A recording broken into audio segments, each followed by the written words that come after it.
This week's episode brought to you by Thefuturevoices and V-Link Solutions. Hello everyone, David Nicholas here. This week we're covering the GOP debates. Can Rick Santorum keep the flame burning? Dirty campaign tactics, gas prices, and Jeremy Lin.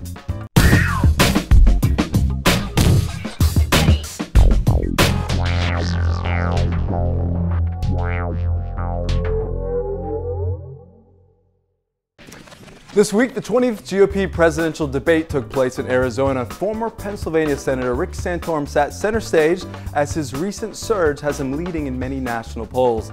This was Ricky's moment to hit it out of the park, but as we saw other candidates, being number one has its pressures. No one had an exceptionally good night at the debate, but one memorable moment we will give you guys is Texas Congressman Ron Paul called the frontrunner Rick Santorum out for being a fake.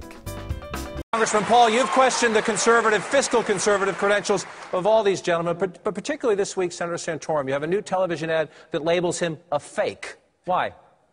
Because he's a fake. I'm real, Ron. I'm real. Congratulations. I'm real. Thank you. Ron Paul, so cute. You just want to put him in your pocket and take him home and play with him. But it's game time here, people, and things are getting serious. So serious that the Romney campaign was busted for stealing Santorum signs this week. I mean, that's nothing to be too alarmed about because really, this is like presidential campaign trick tactic 101. Except most people don't do it in broad daylight and when there are cameras around. So I'm outside of a Mitt Romney event that's going to be happening today, right across the street from where someone is taking down Rick Santorum signs.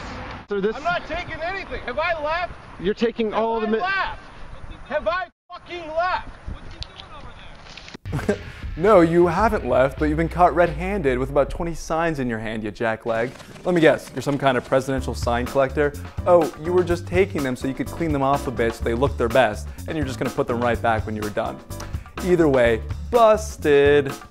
Been to the gas pump lately? Gas prices are brutal. Most people forget that when President Bush left office, gas prices were around $1.80 and have more than doubled since then. When asked about it, White House Press Secretary Jay Carney basically said, there's not a whole lot you can do about gas prices. Absolutely nothing, like opening up permits for domestic drilling or, I don't know, the Keystone Pipeline, which Canada is about to give the contracts to communist China because we refuse to act on it. See, if the president had his way, there wouldn't be any need for gasoline. We would all be herded together like sheep on electric trains, taking us to and from our utopian socialist suburbs where we could purchase snacks with our welfare checks, and if we got a boo-boo on the way, the government would take care of that for us too. And yes, if you're wondering, that is an actual photo of an electric train leaving the president's hometown of Chicago. We would be remiss if we didn't mention the phenom that is sweeping the country. New York Knicks point guard Jeremy Lin, Linsanity, he's Lincredible, a true Linderella story. I've got a fever and the only prescription is a little more penicillin. You like that last one? That was me. I'm gonna trademark that one. But Jeremy Lin went from sleeping on couches in New York City to getting people fired. The Disney-owned affiliate ESPN fired a guy for writing "chink in the armor" on an article he posted at about 2:30 a.m. on the online site. He used the very same headline he had used before on a non-Asian athlete, but this time he lost his job for it. You know, by the way, the writer himself is actually married to an Asian, so obviously he's a racist. Mickey Mouse clearly has a problem with free speech. First Hank Williams Jr., now some poor 20-something-year-old kid. It's a sad state in America when you have to tiptoe around saying what you feel for fear it can be conveyed as racist and lose your job over it. Whatever happened to common sense here, people?